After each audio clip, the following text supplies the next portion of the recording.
Perkenalkan, nama saya Husna Amalia dan dua rekan saya. Saya akan masuk. Dan saya Rifki Rusadi. Kami mahasiswa semester 7 Pak dari Universitas Negeri Makassar, jurusan Teknik Sipil Bangunan Gedung. Di sini Pak, kami akan bertanya tentang sistem pemadam kebakaran ringan jenis sprinkler, yaitu bagaimana cara pemeliharaan sprinkler pada bangunan ini. Ya, kalau untuk pemeliharaan sprinkler itu tadi biasanya pemeliharaan sprinkler kita jika secara fisik kita ngecek kondisi instalasinya. Nah, di dalam instalasi itu ada pemipaan dan head sprinkler gitu. Tapi pada umumnya memang disebut instalasi sprinkler. Tapi dalam instalasi itu ada pompa, ada ground tank, ada pressure tanki, dan instalasi pipa serta head sprinkler. Nah, terus kalau di mari secara perawatan umumnya di ruang pompa itu biasanya kita di ruang pompa itu ada 3 sistem, biasanya ada pompa joki, namanya istilahnya sama main pump sama diesel pump. Nah, perawatan di ruang pompa itu kita merawat kondisi pompanya karena dia memang menyalurkan tekanan air ke setiap titik sprinkler, dan dalam gedung itu otomatis 100% harus standby tekanan airnya. Mau tutup mallnya, mau buka operasional mallnya, tetap dia harus standby, dia harus tekanan karena dia sebagai instalasi emergensi gedung untuk antisipasi pemadam kebakaran. Secara garis besarnya cara maintenance, kita ada maintenance harian, ada mingguan, bulanan, ada juga yang per 6 bulan, ada yang tahunan. Itu tergantung spesifikasi apa yang terpasang di situ pompa. Tapi pada umumnya di gedung, seluruh gedung sistem standar itu memang diperlukan 3 pompa. Jadi pompa joki, main pump, dengan diesel pump. Kenapa butuh diesel pump? Karena biasanya pada saat kondisi gedung terjadi kebakaran, sumber listrik eksternal dari PLN itu mati, otomatis pompa udah nggak bisa. Nah, itu makanya harus disediakan juga namanya diesel pump. Pada saat diesel pump sudah on, sudah nggak ada orang di dalam gedung, sudah nggak ada orang, hanya dia bekerja untuk menahan atau mematikan api.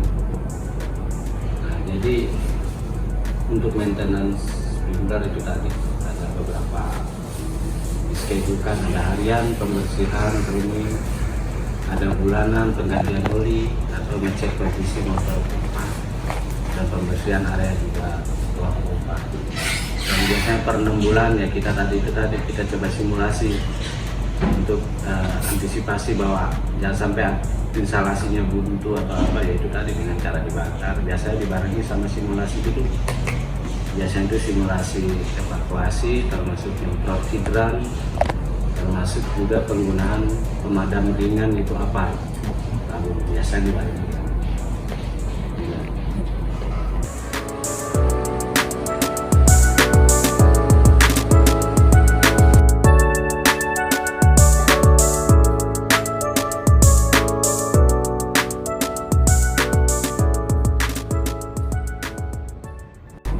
Ada lagi? Kalau misal Pak, sistem sprinklernya itu aktif secara tiba-tiba, bagaimana tindakan Aktif secara tiba-tiba, maksudnya jadi begini, jadi sistem sprinkler di gedung sudah pasti dia kondisinya itu dia standby. Jadi kita tidak ketahui bahwa misalnya tengah malam atau apa ada sumber api yang mendekati satu titik sprinkler, itu dia akan berfungsi pecah. Itu tadi dasarnya. Makanya di head sprinkler itu ada standarnya, biasanya itu warna merah. Itu yang dipakai area publik, itu sekitar 68 derajat dia pecah. Nah, pada saat dia pecah, akhirnya tekanan yang air di dalam pipa dia keluar. Ya bentuknya seperti kayak nozzle lah. Jadi dia bukan otomatis, tapi memang otomatis dia standby sebenarnya. Dia standby tekanan yang di dalam instalasi dia nggak boleh kosong. Mau aktif operasional gedung ataupun tidak dia tetap standby. Gitu. Makanya di setiap koridor, ya koridor dalam gedung itu kelihatan ada titik lampu, dalam sebelahnya lagi ada titik sprinkler. Dan jaraknya standar itu tidak lebih dari 4 meter per titik. Nah, karena kenapa nggak boleh lebih dari 4 meter? Karena radius semprotan nozzle-nya itu jari-jari 2 meter. Jadi satu titik dengan titik yang lain itu 4 meter. Jangan lebih dari 4 meter. Lebih dekat lebih bagus fungsional, tapi diusahakan jangan lebih dari 4 meter. Karena dilihat diameter hasil pancaran itu ketemu semua jadinya gitu. Biasa di standarnya begitu dari produksi.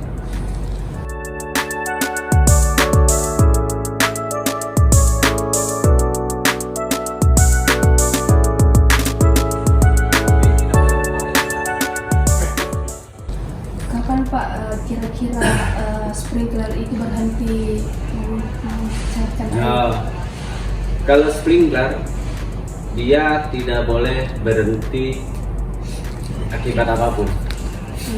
Ya, kalau namanya sprinkler dia sudah emergency. Berarti pada saat head sprinkler itu pecah memang akibat sudah ada api. Gitu. Jadi pada saat dia matikan setelah memang diyakini bahwa satu sudah aman, sudah mati, sudah tidak ada sumber api lagi, dan itu manual. Itu manual. Selama kecuali grounding sudah habis akibat kebakaran besar, tapi itu pun bisa didukung sama pemadam dari luar. Kita masukkan di luar biasa. Kalau ada pernah dengar hidran pilar yang merah di luar, ya.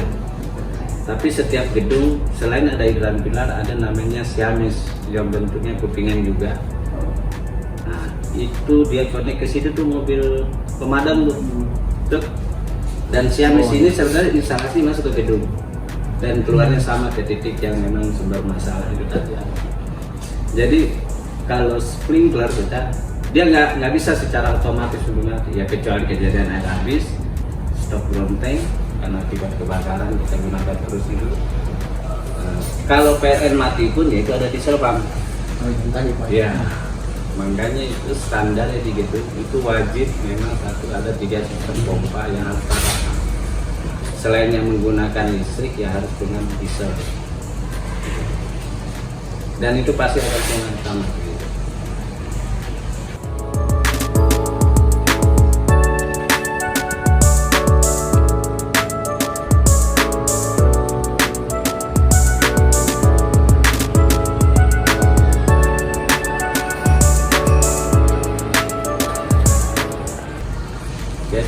Ya.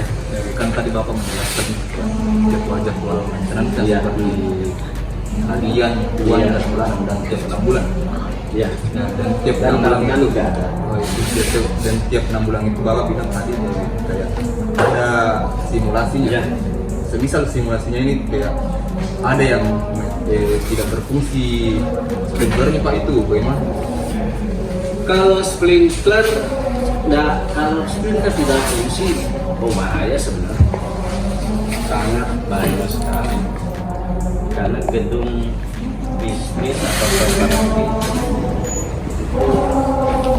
pasti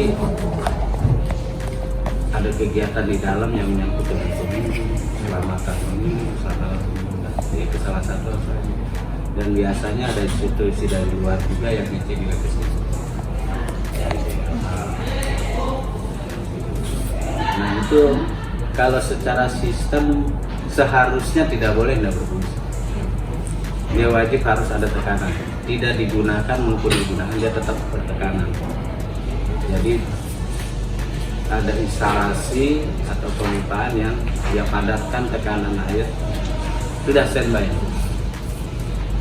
Nah, pada saat pecah keluar air tekanan itu yang jadi pancaran. Nah itu pompa-pompa itu yang 3 itu yang jalan terus untuk isi sampai ke selesainya masalah di dalam gedung yang lagi terbakar. Jadi sistem instalasi sprinkler, hidran itu standby. Jadi enggak pada saat kejadian baru mau kasih nyala dipanen enggak. Dia memang standby. Dia tekanannya turun, dia jalan pompa sendiri, ngisi lagi. Misalnya kita nggak tahu lah. Dari seluruh luasan area sini ada beberapa hidran box atau sprinkler. Misalnya kena bentur lah, atau ada satu titik kebakaran di sudut mana yang kita tidak tahu. Ya dia itu fungsinya itu, dia standby. Pada saat pecah ya, dia nyemprot itu sampai habis. Dan walaupun habis dalam air, ini pompa akan jalan terus lagi secara otomatis, gitu loh. Ada pressure switch-nya lah untuk ya sama kalau di rumah ada kalau buka keran di dapur bunyi pompa air ya sama. Prinsip dasarnya sama. Ya di rumah itu kalau yang rumah-rumah pakai pompa air, kan kita kalau buka keran kadang bunyi. Tutup kerannya nggak ada lagi yang mandi, nggak ada yang pakai cuci piring, mati. Nah kan sama prinsip dasar. Gitu. Mungkin saya pertanyaan Untuk sprinkler. Sekian, terima kasih atas jawabannya. Sama-sama. Iya.